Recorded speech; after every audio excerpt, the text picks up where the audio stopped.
Welcome to Crosspointe. Welcome to Crosspointe. Welcome to Crosspointe. We are an inclusive faith community seeking to live out the loving, just, and generous way of Jesus. We are participants in a long tradition. It's less concerned with doctrines and dogma that demand total agreement, but a life to be lived, enjoyed, and given away to others. What unites us is a growing awareness that life is precious. That we are made by love in order to love. This community is comprised of and affirms the entire human family. Regardless of race, age, creed, physical abilities, marital or economic status, gender identity, or sexual orientation. So, if you're curious and have come to see, if you are tired and have come to rest, if you are grateful and have come to share, if you are wounded and have come to heal, if you're joyful and have come to celebrate, if you are uprooted and have come to belong, welcome home. Welcome home. Welcome home. Welcome home.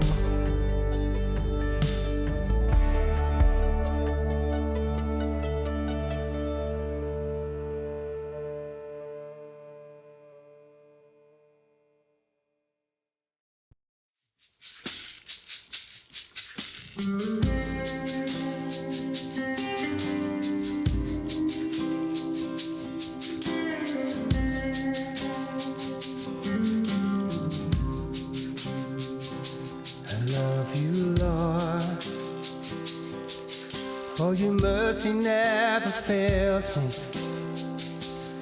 All my days I've been held in your hand.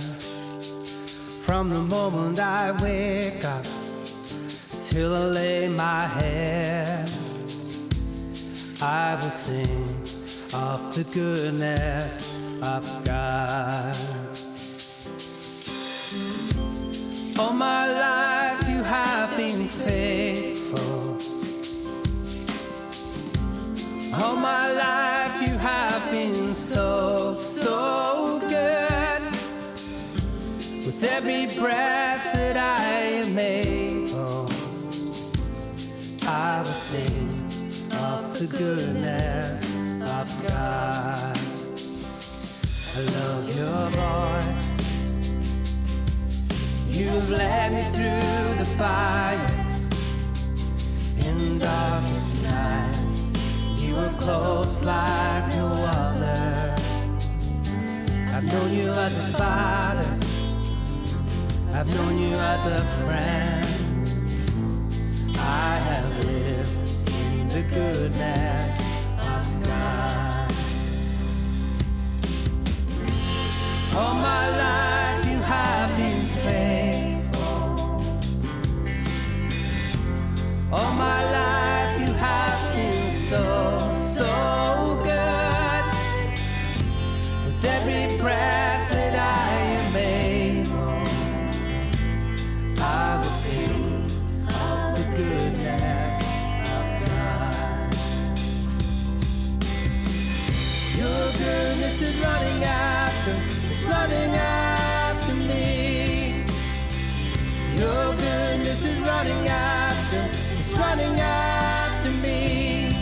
With my life laid down, I'm surrendered now.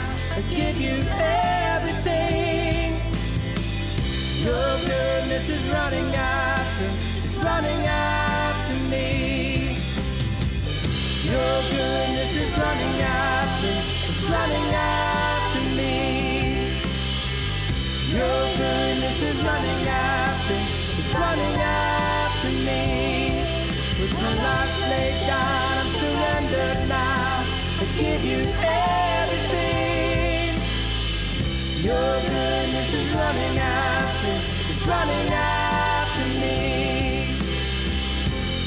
All my life you have been faithful. All my life you have been so, so good. With every breath that I am able, I will sing of the goodness of God. All my life you have been faithful. All my life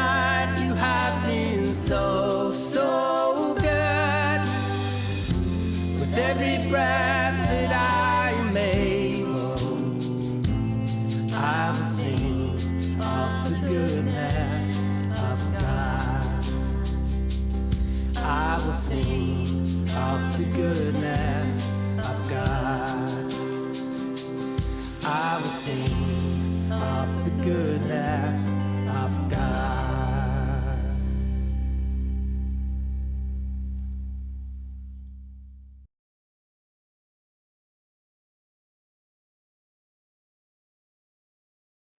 Bless the Lord, oh my soul, oh my soul. Worship His holy name. Sing like never before, oh my soul. I'll worship Your holy name. The sun comes up, it's a new day dawning. It's time to sing Your song again. Whatever may pass and whatever lies before me, let me be singing when the evening comes.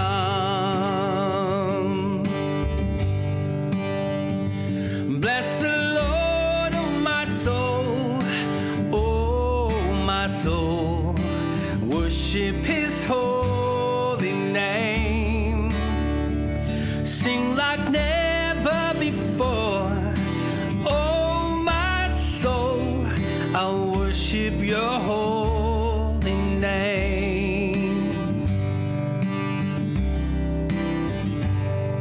You're rich in love and You're slow to anger. Your name is great and Your heart is kind. For all Your goodness I will keep on singing. 10,000 reasons for my heart to find. Bless the Lord, oh my soul, oh my soul. Worship His holy name. Sing like never before, oh my soul. I'll worship Your holy name. And on that day when my strength is failing, the end draws near and my time has come, still my soul will sing Your praise unending. 10,000 years and then forevermore.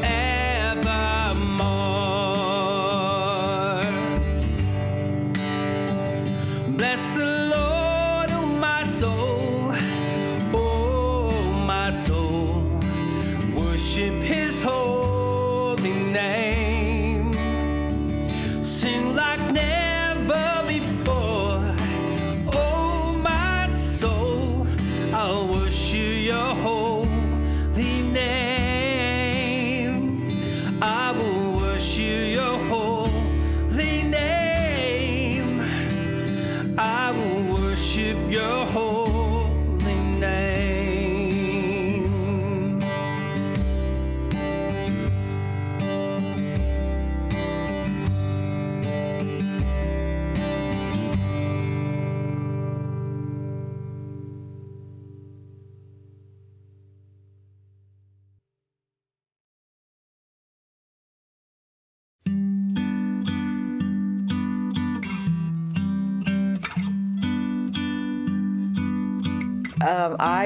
I've been bathing in Scripture for 40 years now, and the resurrection of the body is different from the immortality of the soul. So whatever in the world that's about, it's embedded in both testaments of the Bible that I've been spending time with. And it all it tells me at some level beyond any literal understanding is that matter matters to God. Matter matters to God. It's what the sacraments teach. Bread and wine and water and oil and hands matter to God. and that somehow if that's not what the affirmation of the resurrection of the body is about, I don't know what else it is, but that God cares about your nostrils. Then you can get into all the, medieval scholastic questions of if we are resurrected in the flesh, at what age? If you're resurrected and you've had an amputation, do you get it back? And those are impossible. Those are impossible questions. But I'm shaped Hebrew enough. I got some Greek shaping too, but Hebrew enough to think that you don't get a soul that's not embodied. You might get spirit that's not embodied, but spirit might be that breath that moves through you, in and out, gone, but our souls have got fingerprints all over them. Insofar as I have any illusion that I'm in control of my life, there's quite a few things that happen to me in my body that prove to me I am not. I am, in fact, not in control of my life. So the body, what I mean immediately is I think pain can get your ego handled pretty fast, but so can pleasure. I think there's also a huge, what did I do to deserve this, that we always say about pain, but it's also true of pleasure. What did I do to deserve to get to live where I live, and look out every night at the sky full of stars? What did I do to deserve that? Nothing. So there's quite a bit that happens in the body that I think when all else fails, when the prophetic word and the incarnate witness and all the rest fails, there's just, I think this sort of, the body makes theologians of us all. Why me? Why like this? Why here? Why this long? Whether it's making love or giving birth or hurting or eating, or it just seems to me again that in the scripture I read, those are the stories we remember and tell, are the ones that speak to our flesh. I don't know how you speak to a spirit exactly, strictly to a spirit. I just can't imagine. It's like talking to a brain in a jar. Hello, brain. So that's what I think about that.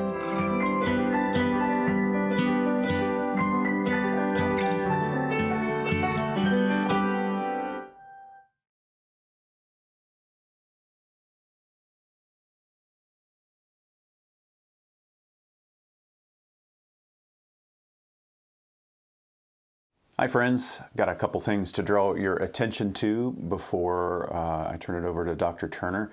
One, just a reminder that love is still the most powerful force, the most powerful action, the most transformative way. So love to you in this love-starved world. Two, the snow and ice that got in our way a couple weeks ago got in the way of a couple of our programs. Parents' Night Out was no exception, but Parents' Night Out is back on the calendar. So March 14th from 5 to 9 p.m., you can come drop off your child ages 2 years through 5th grade. And then you can go to dinner or go for a walk or lay down and stare silently. Whatever you go do, your children will be having a blast as our high school and middle school students who are attending service trips this summer. They will be on campus to provide your children some great, fun, interactive childcare. There's going to be, there'll be dinner, games, crafts to do, and of course, adult supervision. And then all the proceeds from the event will fund the cost of the students' service trips that are happening in just a few months. So if you're looking for a kid-free night that not only supports your peace for several hours, but also supports our students and their ability to go to these service trips, please go to crosspoint.org/events and register at the Parents' Night Out section. Next, we want to invite our prime timers. That's our community group for retirees, empty nester, people who are starting to realize that the gray hairs are winning. We want to invite you in person, March 8th at 11:30, so that's right after service, to the Prime Timer Potluck. It will not only feature food in various sealed containers and foil wraps, but it will also feature guest speaker Colin Ryan, who is part of the Crosspointe community. Colin's great. He's a friend of mine.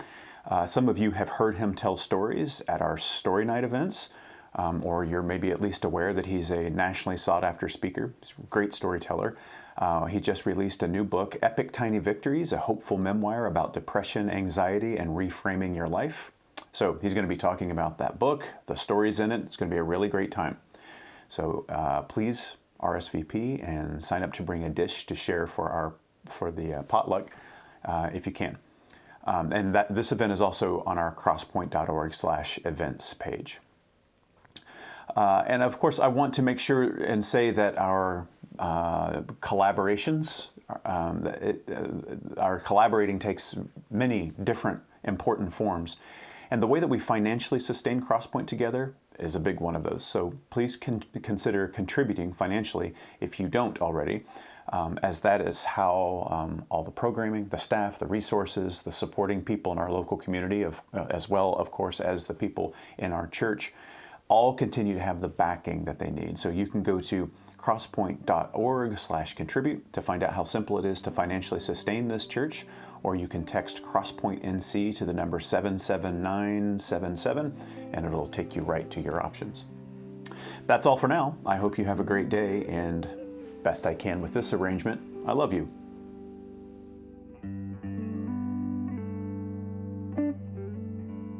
A reading from Psalms 46 and 121. God is our refuge and strength, an ever-present help in trouble.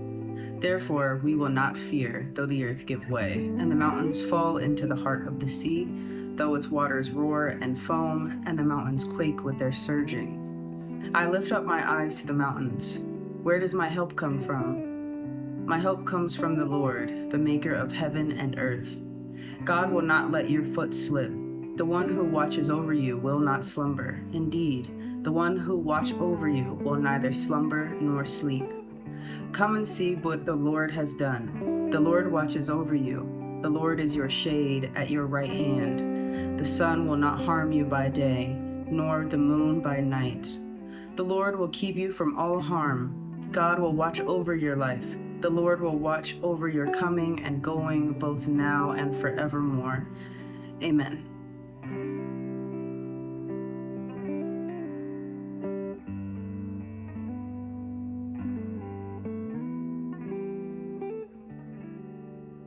Good morning, Crosspointe. This morning, I want to read from Mark chapter 6. It says this: The apostles gathered around Jesus and told them all that they had done and taught. And he said to them, Come away to a deserted place all by yourselves and rest a while. For many were coming and going, and they had no leisure even to eat. And they went away in the boat to a deserted place by themselves. Now many saw them going and recognized them, and they hurried there on foot from all the towns and arrived ahead of them. And as he went ashore, he saw a great crowd, and he had compassion for them because they were like sheep without a shepherd. And he began to teach them many things. And when it grew late, his disciples came to him and said, This is a deserted place, and the hour is now very late. Send them away so that they may go into the surrounding country and villages and buy something for themselves to eat. But Jesus answered them, You give them something to eat. And they said to him, Are we to go and buy 200 denarii worth of bread and give it to them to eat? And he said to them, How many loaves do you have? Go and see. And when they found out, they said 5 and 2 fish. And he ordered them to get all the people to sit down in groups on the green grass. So they sat down in groups of 150s, and taking the 5 loaves and the 2 fish, he looked up to heaven and blessed and broke the loaves and gave them to the disciples and set before the people, and divided the 2 fish among them all. And all ate and were filled. And they took up 12 baskets full of broken pieces and of the fish. Those who had eaten the loaves numbered 5,000 men. Immediately he made his disciples get into the boat and go ahead to the other side, to Bethsaida, where he dismissed the crowd. After saying farewell to them, he went up to the mountain to pray. So much can be and has been said about this story, especially since it's one of only a handful that were included in all 4 of the Gospels, which those are the books that tell us the story about the life of Jesus. Jesus' birth story didn't even make the cut for all of them. So what was so important about this event that the writers thought it was worth recording? Perhaps all 4 of the gospel writers included the story because so many people had been there or knew someone who had been there, and word had spread so much that it was pretty much first century viral, which meant it would have probably seemed odd not to mention it. Well, Jesus and his disciples had apparently been having one of those days, maybe even weeks or months. You know, the ones that I mean that seem to last forever, and at the same time, you don't know where all the time went. Those seasons when you just don't have time to breathe, let alone take care of yourself. Food is inhaled, mail piles up, to-do lists sit unfinished. You're lucky to get the garbage out or that you're even wearing matching shoes. All the moments in between are filled with constant heavy news and responsibility and not enough time to put a dent in it or even think about it all properly, and your head barely hits the pillow when the alarm goes off much earlier than it seems it should, and before you know it, you're up and doing it all over again. Or maybe it just becomes too heavy to even bother trying anymore. I feel like that's the kind of day they were having. Because two of the Gospels place this story directly after a party where King Herod had Jesus' cousin John the Baptist violently beheaded as a part of their night's entertainment. And the disciples had taken care of John's burial, and then they broke the news to Jesus, who understandably responded by finding time to get away, to be alone, and to grieve. He needed time to mend his mind and spirit and heart and body. He needed time to take care of himself away from all the work. If you've ever experienced personal loss, you may understand how it's so often our own bodies that tend to get forgotten during these times of deep grief. That's why the neighborhood casseroles come out after a funeral. Our loved ones know that the living bodies need to be cared for too, and that they're often the last things we're thinking about. Jesus and the disciples needed to step back and take care of themselves. As they took a personal day, the crowds began to show up and wait for them. And after a bit, Jesus saw the way that the crowd had grown and grown and grown, and he decided to get to work. Now, an interesting thing about this miracle is that while miracles are, at least in part, demonstrations of power, or at least connections to power, this particular miracle isn't presented as simply an act of power. It's presented as an act of compassion. And perhaps Jesus' own need for compassion for the grief over the loss of his cousin shaped his context. Between the four tellings of this story, we find out that when Jesus came to the crowd, he offered them a variety of care. He healed, he taught, he blessed, he fed, he sent people home with leftovers. And by the end of the day, the disciples began looking at one another. They were suddenly faced with a hangry crowd, 5,000 plus strong. That included cranky kids and exhausted moms and people who had been around for one another. They'd been around each other for hours and hours and hours. It was just this recipe for disaster. I'm sure there wasn't a lot of porta potties around the area. One of them drew a short straw and had to go ask Jesus and tell him he should stop talking and let everybody go grab dinner. And I found myself a little annoyed, honestly, by Jesus' response to the disciples' suggestion that the people be sent to take care of their physical needs. Jesus told the disciples, people don't need to go away. You give them something to eat. Jesus had to have known that those were impossible instructions. They didn't have enough food or money to even come close to making that happen. It was ridiculous and out of touch to even suggest it. And when I most recently read through this passage, I also thought to myself, Jesus must have been really bad for business. All of these people had gathered near Bethsaida, which at the time had about a population of barely 1,000 people. Then suddenly, one spring day, the population exploded. 5,000 men, plus women and children. People had traveled from all around to get there and had spent the day listening and waiting. Can you imagine, as a business owner, preparing for something like that? You've got the supplies brought in, you've got the inventory, you've called in the extra staff, only to hear that Jesus said no one should go to town for dinner and that he was going to handle it himself. It's bad for business. But at this point in their day, the people didn't need their minds blown by another teaching or another healing, and they didn't need Michelin stars. They needed their stomachs filled. And Jesus actually understood that bodies were just as important as hearts. The physical just as important as the spiritual. Jesus and the disciples knew firsthand what it felt like to be burnt out and overwhelmed and exhausted and hungry. Perhaps it was a it takes one to know one type situation, and they recognized the same thing reflected in the faces of the crowd. It seems the evening was at least a nice one. We're told that people sat on green grass, which means it was probably springtime, because when the summer sun came out, everything in that climate scorched and browned. But the logistics of this event were another miracle entirely. Ask any host or event planner, feeding 5,000 people and keeping them happy is no small feat. Making sure everyone has been served and the time it must have taken to do it, and at the same time keeping everyone from mobbing the disciples as they walked around distributing dinner? No wonder after everybody was full, Jesus told the disciples to get back in the boat, and he dismissed the crowd. That group needed a weekend off. And I'm still baffled by Jesus' instructions that the disciples feed the people themselves rather than have them go into town. Was he trying to rub in their obvious limitations and incompetency?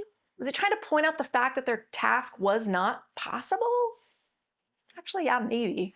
Perhaps Jesus wanted to make sure the disciples understood that their physical needs mattered just as much as the crowds did. I can understand that. Sometimes it takes coming face to face with our own limitations before we actually step back, set down our load, and recognize our need for help. How many times have I said yes when I should have said no, or no when I should have said yes? How many times has the rest my body so needed been overshadowed by guilt? How often has rest felt too much like risk? We live in a society that has a history of making its living off of exploiting bodies, exploiting them through overwork, enslavement, misuse, exploiting them through the millions of dollars spent trying to convince us that our bodies are only useful because of their production value, that they matter only in how they measure up to current beauty standards, that they only matter how many hours we spend in the office.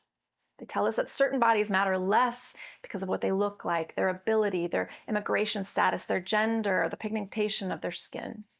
We're led to believe that to stop moving and producing and doing is to be less, that we're not quite as valuable to society, that to stop and refresh is to be weak, that we should just suck it up and just do it, that we should be able to go further and longer, that numbers matter more than humans. We've been conditioned to fear that if we stop, we will fall behind. We'll be left behind. And so we choose to keep going. We choose to do that, risking our mental and physical health and perpetuating a system that tells us that stopping is not an option.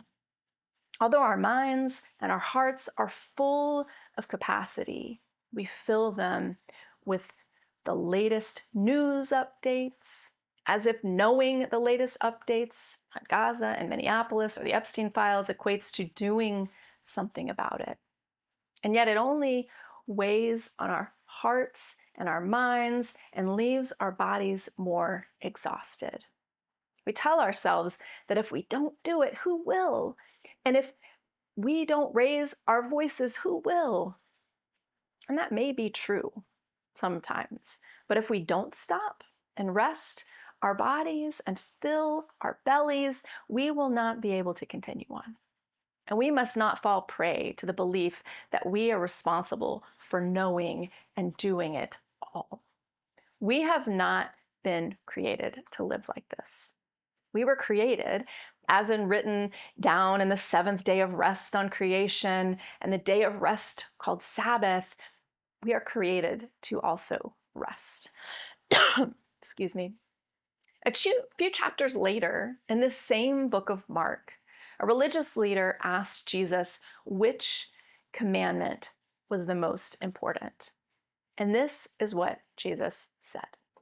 The most important one, answered Jesus, is this: Hear, O Israel, the Lord our God is one. Love the Lord your God with all your heart and with all your soul and with all your mind and with all your strength. And the second is this: love your neighbor as yourself. There's no commandment greater than these. So the second most important thing to do is to love your neighbor as yourself. But we cannot truly love our neighbors unless we learn how to love ourselves. Jesus was quoting here from the Hebrew Levitical code. In Leviticus chapter 19:18 says, "Do not speak revenge or bear a grudge against anyone among your people, but love your neighbor as yourself. I am the Lord."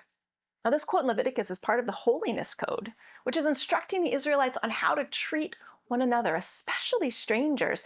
They're supposed to practice solidarity and to protect strangers from oppression and not to hold a grudge and to treat them with kindness. But this also applies to us. because we're to love our neighbors as ourselves. We're also called to be in solidarity with ourselves, to not hold grudges against ourselves, and to treat ourselves with kindness. And Jesus demonstrated this in his own rest. He did it when he fed the crowd. He demonstrated it to the disciples when he forced them to face their own limitations and then to get back in the boat. And as Barbara Brown Taylor said in the video, matter matters to God.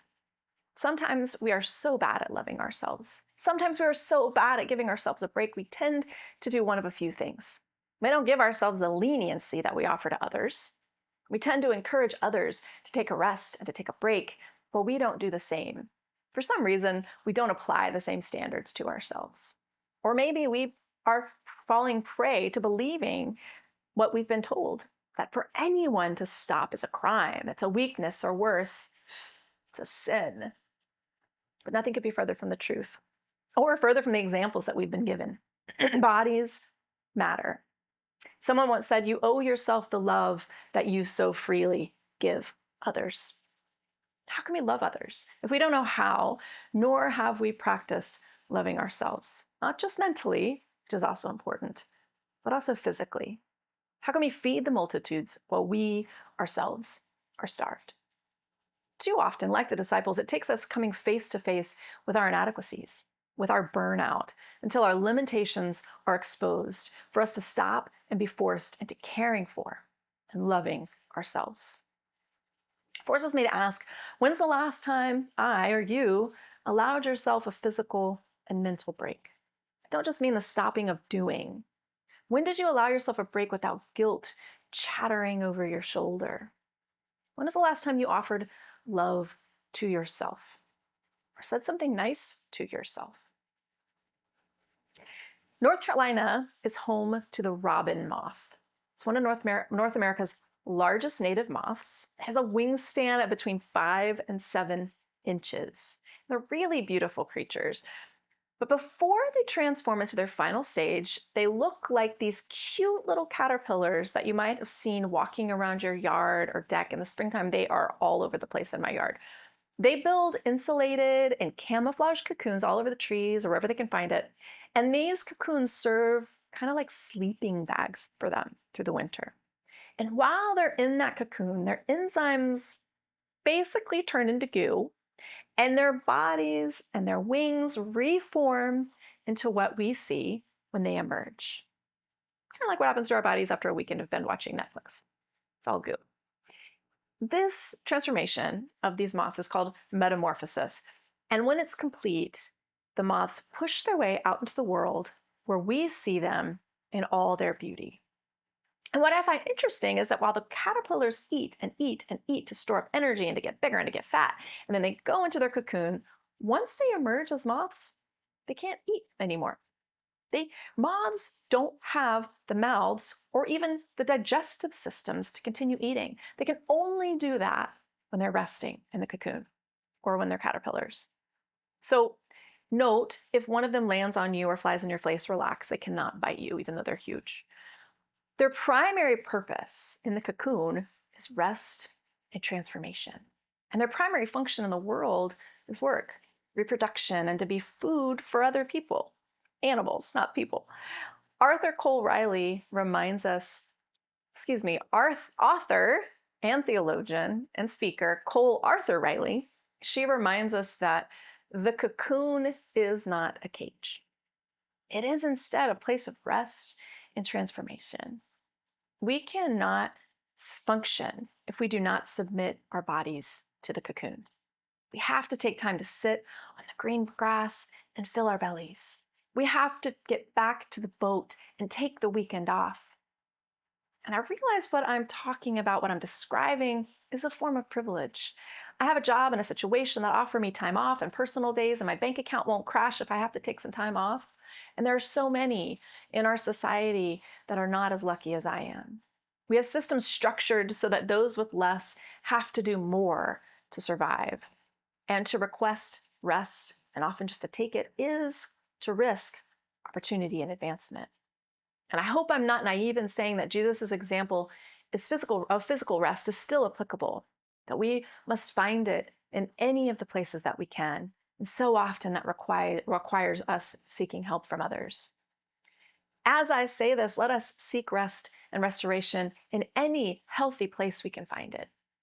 And let us be a people who fight for our society to provide and value rest and bodily health for all its people, which includes living wages and paid time off and human value outside of production. Now, as you might be aware, we have entered the season of the Christian calendar known as Lent. And this is a time set aside to focus on reflection and repentance and spiritual renewal as we prepare to celebrate Easter in a few weeks. Traditionally, those who observe the 40 days of Lent often give up something, or they fast from a luxury or a vice, sweets, caffeine, alcohol, social media, TV, whatever. When my husband and I worked with high school students years and years and years and years ago, one of them announced really proudly that they decided to give up cheese for Lent. When I asked her why she chose that, she said she didn't like it anyway, so she knew she would succeed. And I'm not really sure that she completely understood the assignment. Lent's not a competition, although we often look at it like that, as this self-discipline that has an end goal that everyone else is going to see. It's more reflective. But one of the purposes of Lent is as we feel that pang of longing for that thing we have determined to let go of, we might better identify and remember the suffering and the sacrifice of Christ. And like the story of the feeding of the multitude, Lent reminds me of Jesus's humanity. He was a miracle worker, but he also healed and taught. He blessed, he fed, he sent people home with leftovers. And he also got tired, and he was sad, and he grieved, and he also knew when he needed to put things aside, get back on the boat, when he needed to take a personal day. He knew that his body mattered. It was valuable, much more than just for what it could produce, because it was created by God. Perhaps one of the things I need to let go of during this Lenten season is the need to hang on, the need to keep doing, when I should have just admitted my weaknesses long ago, asked for help, and sought rest for my soul and my body. Something like put on your own oxygen mask before helping the person next to you. And it seems funny for me to sit here and say we should all say no and take a break when there is so much to do, when there's so much to care about. There's so many pulls on our time and our personal lives and our world. There are multitudes. Sometimes it is time, when there is yet another call for you, feed them, to say, I can't. I can't. Not alone. Not now. We must also care and love our own bodies as well. Jesus had invited the disciples to participate in a miracle. We don't know how it happened exactly. Maybe the baskets just kept producing fish and bread every time a person reached in. Maybe suddenly there was a pile of food under the disciples' feet and they scooped it up into the baskets and they distributed it. Maybe suddenly the disciples just turned into hosts and servers and busboys with an abundance of food. But maybe the miracle was more of, or was also just more than multiplying food. It was a miracle that a group that size could sit down on the grass together and that there was no records of riots or fists thrown. It's a miracle that the disciples took time off after the event. It was a miracle of abundance of community, of finally sitting down after a long day, of a shared meal on a warm spring night over a dinner they didn't have to prepare and they didn't have to clean up. What I want is to participate in the miracle. So often what we're looking for, what we want, what we're begging God for are miracles. Miracles that minds will be changed, that captives in mind, body, and prison in Minneapolis and Gaza and Ukraine will be released. Miracles of abundance where wars will cease and miracles will not die. And it's okay to ask for miracles and to participate in. In fact, I think we're expected to. But I also must feed ourselves and rest. So I come back to my own question. When's the last time you gave yourself a break? Mentally and physically? When is the last time you allowed yourself a moment to put it down, to let someone else do it, and took time to do something you enjoy? Do you even know what it is you enjoy? May we be people who value rest. I want to close today with a prayer from Cole Arthur Riley. And this is our prayer for when rest feels like risk. Rested God, we want more than a life lived exhausted. That you have woven healing rhythms of rest into our minds and bodies reminds us that we are worthy of habitual restoration. Keep us from apologizing for our own healing, that we would know that when we pause or rest, we are restoring not only our own bodies, the very condition of a world held captive by greed and utility. We grow weary of societies who view us as more machine than human, more product than soul. The fear that we won't survive without overworking stalks our days. Liberate us from the depraved socioeconomic structures that require that the poor and vulnerable sacrifice their own rest at the altar of survival and opportunity. Protect us from fear as we rest in you. Remind us that the beauty and paradox of our humanness is that we are made to close our eyes that we might see. May it be so. Amen.